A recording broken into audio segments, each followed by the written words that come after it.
Samedi 13 février 2021, mesdames et messieurs, bonjour et merci de suivre RTI 1 pour vous informer. Le médiateur de la République était à Dabou, une autre ville qui a connu de graves affrontements lors de la présidentielle d'octobre dernier.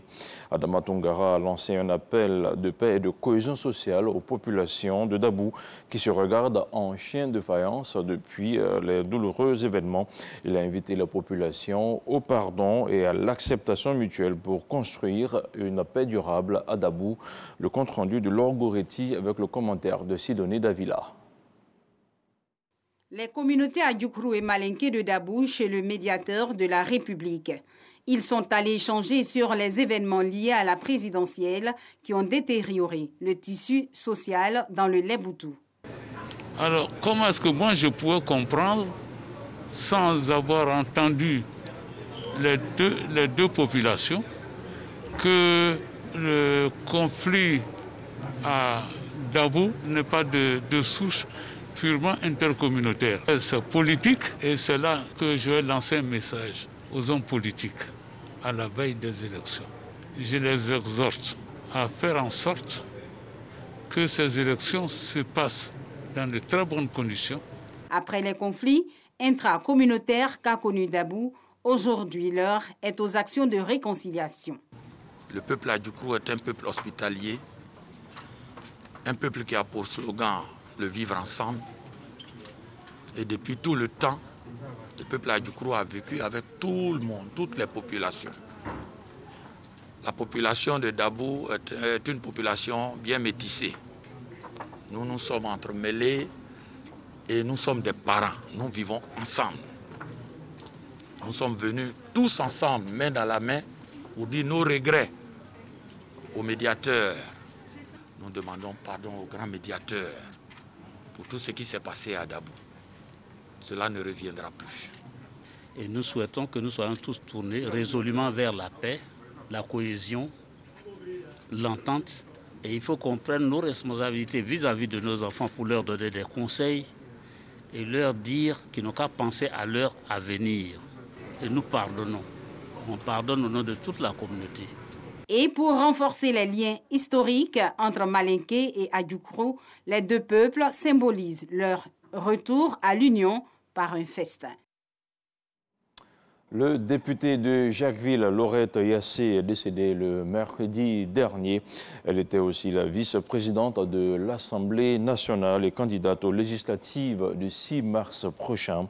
Un décès qui suscite beaucoup d'interrogations sur la gestion de sa candidature. Pourtant, les textes sont clairs. L'Assemblée nationale et ses proches nous livrent ici la conduite à tenir en pareille circonstance. On écoute le décryptage de Sidonie Davila.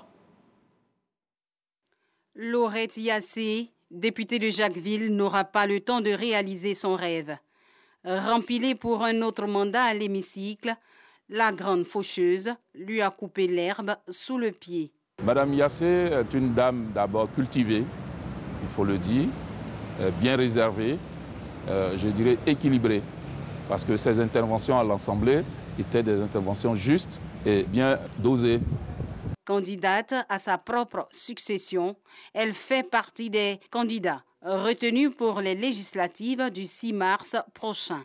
Alors qu'elle se préparait pour la campagne à venir, son décès vient mettre fin à ses ambitions de se voir réélire députée de Jacquesville pour le compte du PDCI RDA, son parti. En attendant la réaction de la CEI, le nouveau code électoral en son article 83 stipule: en cas de radiation d'un candidat, en application de l'article 27 du code électoral, de constatation d'inéligibilité ou de décès d'un candidat, il est procédé à son remplacement par un nouveau candidat au rang qui convient. Ce remplacement fait l'objet d'une déclaration complémentaire soumise aux dispositions du code électoral, à l'exclusion des délais fixés à l'alinéa 2 de l'article 24 ci-dessus. À cet effet, le PDCI RDA vient de faire une déclaration. Le parti annonce qu'il désignera un nouveau candidat dans les délais requis par les tests de la CEI. La fille de feu Philippe Grégoire Yassé, Laurette Yassé, épouse de Memel, était aussi vice-présidente de l'Assemblée nationale. L'on estime à l'hémicycle qu'à moins d'un mois des prochaines échéances, le délai ne permet pas de saisir la commission électorale indépendante pour l'organisation d'une élection permettant de remplacer la défunte. Par ailleurs, l'institution souligne que les cas de décès ne font pas appel à suppléance, sauf cas de promotion ou autre. Autre page noire, décédé le 7 décembre 2020, le général de brigade à la retraite Konan Yao Pascal, ex-ministre de la Justice, a eu droit à une cérémonie d'hommage à l'école de gendarmerie d'Abidjan. Une oraison funèbre marquée par des témoignages sur la riche carrière de l'illustre disparu. L'éloge funèbre a été dite par Grégoire Touvoli Bizobo, général de division, également à la retraite. Des anciens généraux et ministres à la retraite ainsi que des officiers supérieurs des différentes forces armées de Côte d'Ivoire ont participé à la cérémonie d'adieu.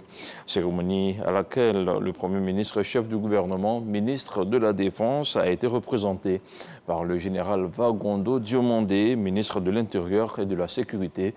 Le compte-rendu de Walter Amadou Ouattara.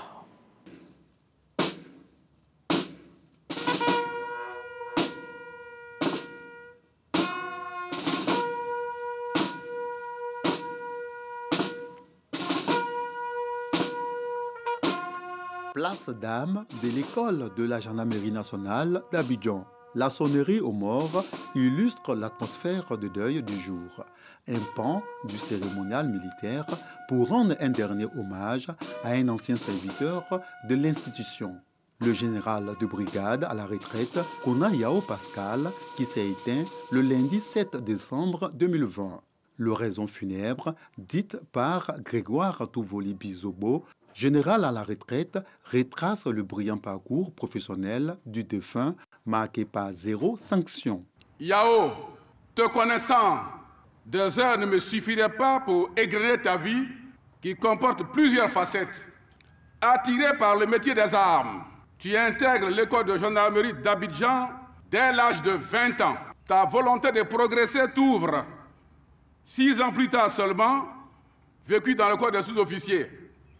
À nouveau le seuil de l'école de gendarmerie, pour y suivre cette fois la formation d'officiers durant le cycle 1972-1974.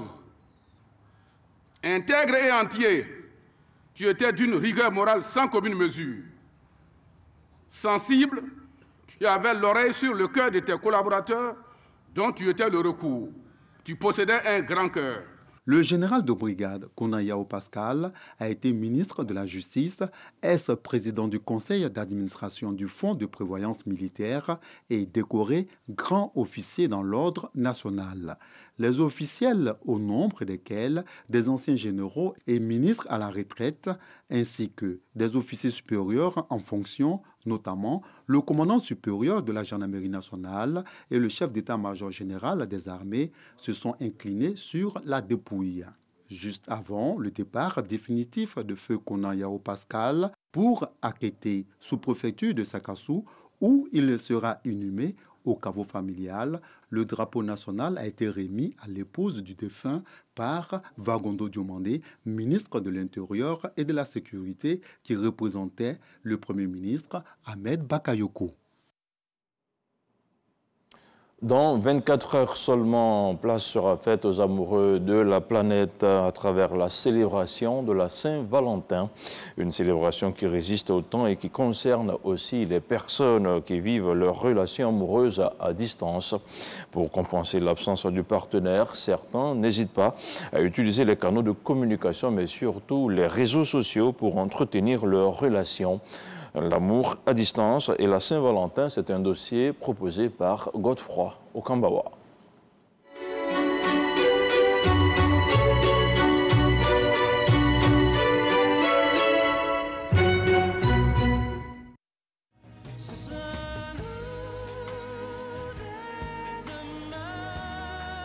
Trouver l'amour de sa vie est une chose, l'entretenir et le vivre sans contrainte n'est-il pas une rose à épines? Annie est une jeune femme dynamique, assistante en ressources humaines dans une entreprise de la place. Fiancée, elle est dans l'air du temps. Et pratiquement tous les soirs, c'est le même rituel. Le regard tourné vers son téléphone. Échanger avec son âme sœur qui se trouve dans un autre pays pour des raisons professionnelles. Une situation qu'elle arrive à gérer au quotidien grâce aux canaux de communication. Ça va faire pratiquement 3 ans que nous sommes ensemble. Avec la distance, c'est pas évident. On essaie de communiquer énormément par WhatsApp, par les réseaux sociaux et tout ça. Mais il faut dire que c'est compliqué quand même. À l'autre bout du téléphone, son fiancé. Appelons-le Valentin. Au fil des échanges, nos deux tourtereaux sont unanimes. Ça va et du lien très fort. Je suis avec la RTI. Nous sommes en train de faire un reportage sur la Saint-Valentin. Comment ça va et ta journée? Je suis à la maison. D'accord. Tu aurais dû me prévenir parce que là c'est une surprise là. Oui, c'est une surprise, oui. Oui. Il faut dire que c'est pas aussi facile déjà. Oui. Être à une distance très éloignée de la personne qu'on aime, qu'on chérit. Voilà. En cette période-ci, qui est la période des amoureux, on aurait bien voulu être à côté de la personne qu'on aime, la chérie, la serrer fort dans ses bras, mais et là c'est pas possible. Je prends mon mal en patience, mais cela ne m'empêche pas au moins de faire des petits cadeaux, quoi. Voilà. Cette communication instantanée permet-elle réellement de vivre une relation amoureuse? La question est prolongée juste dans la rue. Une relation amoureuse à distance n'est pas possible parce que ça provoque un peu l'adultère qui n'est pas bien. Que tu sois chrétien ou musulman, c'est le même Dieu que nous adorons. Ce qui n'est pas bon n'est pas bon. Je vous donne un exemple. Il y a des femmes amoureuses, après que leur mari aille au travail, ils font des relations amoureuses avec quelqu'un qui est en Europe, soit qui est en train de les blaguer. Nous avons vu ça dans les réseaux sociaux.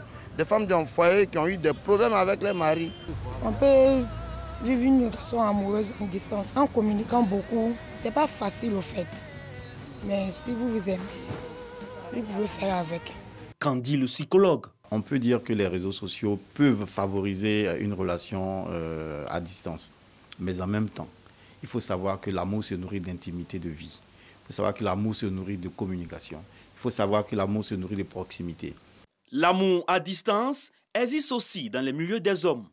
On en trouve nombreux dont la femme, l'épouse ou la bien-aimée vit en un lieu autre que celui où ils vivent, et ce, pour diverses raisons. Plusieurs Valentins, pour appeler ainsi les hommes en cette période particulière que nous avons approchée, n'ont pas voulu s'exprimer devant notre caméra. On retient de ce qu'ils disent pour la plupart que la distance n'enlève rien l'amour pour leur Valentine. Et comme le dit l'adage, loin des yeux, près du cœur, même si il n'y a pas de contact physique. L'intimité sexuelle fait partie de l'intimité de vie. Donc, il faut qu'on ait des moments des moments de partage, des moments de qualité qu'on partage ensemble. Et c'est, si vous voulez, la multiplication de ces moments de partage-là qui rapproche en général les cœurs. Donc, quand les cœurs sont distants physiquement, le seul moyen de les rapprocher spirituellement, quand je parle de spirituellement, je parle de les rapprocher de façon immatérielle. Le seul moyen, c'est qu'on développe une proximité. Une proximité, on partage des choses ensemble. Alors qu'à distance, c'est des choses qu'on ne peut pas faire. Donc ça, ce sont des choses qui s'éloignent de nous, en fait, et qui font qu'il y a des lézardés qu'on peut avoir, qui peuvent apparaître dans le mur, en fait. Le mur peut se fissurer. Quand on n'est pas proche l'un de l'autre, il y a beaucoup de choses qu'on peut ne pas maîtriser, qui peuvent envoyer, par exemple, des suspicions légitimes ou illégitimes. Donc, on n'a pas forcément la bonne approche pour pouvoir partager ça, pour pouvoir communiquer efficacement là-dessus. Et ça peut poser problème. Même si entretenir aujourd'hui une relation amoureuse à distance n'est pas chose aisée, l'amour reprend tout son sens et toute splendeur quand vient la Saint-Valentin. Une chose est sûre, la Saint-Valentin a conquis le cœur de la Côte d'Ivoire, dans les villes et jusque dans les villages. La Saint-Valentin, quand tu nous tiens. Dans l'actualité internationale, le Britannique Karim Khan a été élu procureur de la Cour pénale internationale. Karim Khan a été choisi face à 3 autres candidats européens au second tour du scrutin, remportant 72 voix sur les 122 exprimées. Spécialiste des droits humains, cet avocat a récemment dirigé une enquête spéciale de l'ONU sur les crimes du groupe État islamique. Âgé de 50 ans, il succédera le 16 juin à la procureure générale sortante, la Gambienne Fatou Bensouda, qui a mené des enquêtes controversées, notamment sur le conflit israélo-palestinien ou encore l'Afghanistan. Et puis, le président algérien Abdelmajid Tebboune est de retour dans son pays.